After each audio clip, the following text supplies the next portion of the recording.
യുഡിഎഫിനും എൻഡിഎക്കും തലവേദനയായി Thrissur വാടാനപ്പള്ളിയിലെ kit വിവാദം. കോൺഗ്രസ് നേതാവ് T N. പ്രതാപനും ബിജെപി നേതാവ് ബി. ഗോപാലകൃഷ്ണനും തമ്മിലറിഞ്ഞുള്ള നാടകമാണ് നടന്നതെന്ന് Congress block vice president P K. Firoz പറഞ്ഞു. ബിജെപിയും പ്രതാപനും തമ്മിൽ ഡീലുണ്ടെന്നും ലോക്സഭാ തെരഞ്ഞെടുപ്പിൽ ബിജെപിയിൽ നിന്നും കോടിക്കണക്കിന് രൂപ വാങ്ങി പ്രതാപൻ വോട്ട് മറിച്ചെന്നും ഫിറോസ് ആരോപിച്ചു.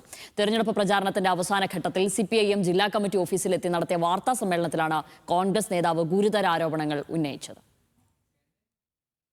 വാടാനപ്പള്ളിയിലും തൃശൂരിൽ നടന്ന കിറ്റ് വിവാദവുമായി ബന്ധപ്പെട്ട് കോൺഗ്രസും യുഡിഎഫും നിയമ നടപടികളുമായും പ്രചാരണങ്ങളുമായും മുന്നോട്ടു പോകുന്നതിനിടയിലാണ് ഗുരുതര ആരോപണങ്ങളുമായി പി.കെ. ഫിറോസ് രംഗത്തെത്തിയത്.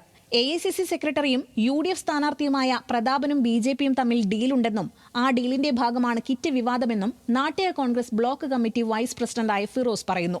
ബി.ജെ.പി നേതാവ് ബി. ഗോപാലകൃഷ്ണനാണ് കിറ്റ് വിതരണം ചെയ്യുന്ന കാര്യം പ്രതാപന് ഒറ്റിക്കൊടുത്തത്.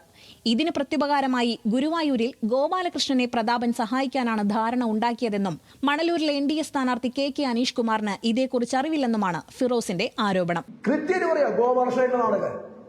ഗോപാലകൃഷ്ണൻ ഗുരുവായൂർ ഗോപാലകൃഷ്ണനായിട്ടു ടി.എം. പ്രതാപൻ അനിയമ്പാവ് ചേട്ടമ്പാവേ മനസ്സിലായ ടി.എം. പ്രതാപൻ ജയിക്കണമെന്ന ആഗ്രഹം ആർക്കുണ്ട്? ഗോപാലകൃഷ്ണൻ. അതിന് ഗുരുവായൂരില് തിരിച്ച് സഹായം ചെയ്യാതെ പ്രതാപൻ ഉറപ്പ് കൊടുത്തിട്ടുണ്ട്. ബി.ജെ.പി നേതാക്കളുമായി വർഷങ്ങളായി ടി.എൻ. പ്രതാപന് അനധികൃത സാമ്പത്തിക ഇടപാടുകളുണ്ട്.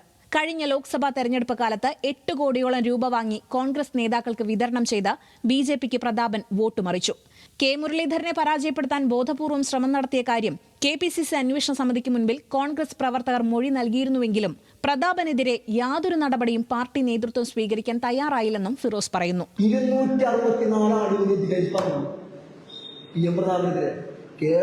തോൽപ്പിക്കാൻ വേണ്ടി ബി.ജെ.പിയുമായിട്ട് ധാരണ സുരേഷ് ഗോപിയുടെ വിജയത്തിന് വേണ്ടി പണം അടക്കേണ്ട രേഖ അടക്കം അവിടെ ഹാജരാക്കി. രേഖ അടക്കം എന്തൊരു നടപടി ഉണ്ടായിരുന്നു. അതേസമയം ബി.ജെ.പിക്കെതിരെ കിറ്റ് വിവാദം ആയുധമാക്കി എൽ.ഡി.എഫ്, യു.ഡി.എഫ് നേതാക്കളും രംഗത്തു വന്നു.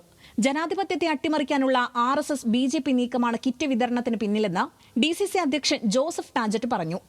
ഇ.സിയുടെ സഹായത്തോടുകൂടി ഭാരതീയ ജനതാ പാർട്ടി ഇലക്ഷനെ അട്ടിമറിക്കാൻ ശ്രമിക്കുകയാണെന്നാണ് ആ കാര്യത്തെക്കുറിച്ച് പറയാനുള്ളത്. ഈ ഒരു സംസ്കാരം കേരളത്തിൽ ഉണ്ടായിരുന്നില്ല. ആ ഒരു സംസ്കാരം വരുത്തി തെരഞ്ഞെടുപ്പിന്റെ റിസൾട്ടിനെ അട്ടിമറിക്കും. തെരഞ്ഞെടുപ്പ് കമ്മീഷൻ വിഷയത്തിൽ മൗനം പാലിക്കുകയാണെന്നും ബി.ജെ.പിയെ സഹായിക്കുന്ന സമീപനമാണ് കമ്മീഷന്റേതെന്നും എൽ.ഡി.എഫ് നേതാക്കളും വാർത്താ സമ്മേളനത്തിൽ പറഞ്ഞു. ഇരു മുന്നണികളും വിഷയത്തിൽ പ്രചാരണം ശക്തമാക്കാൻ തീരുമാനിച്ചതിന് പിന്നാലെയാണ് അപ്രതീക്ഷിതമായി പി.കെ. ഫിറോസ് ആരോപണങ്ങളുമായി എത്തിയത്. എന്നാൽ സംസ്ഥാന രാഷ്ട്രീയത്തിൽ തന്നെ വിവാദം പ്രധാന ചർച്ചയായി മാറിയിട്ടും വിഷയത്തിൽ പ്രതികരിക്കാൻ ബി.ജെ.പി, എൻ.ഡി.എ നേതാക്കൾ ഇതുവരെ തയ്യാറായിട്ടില്ല. ന്യൂസ് മലയാളം, തൃശൂർ.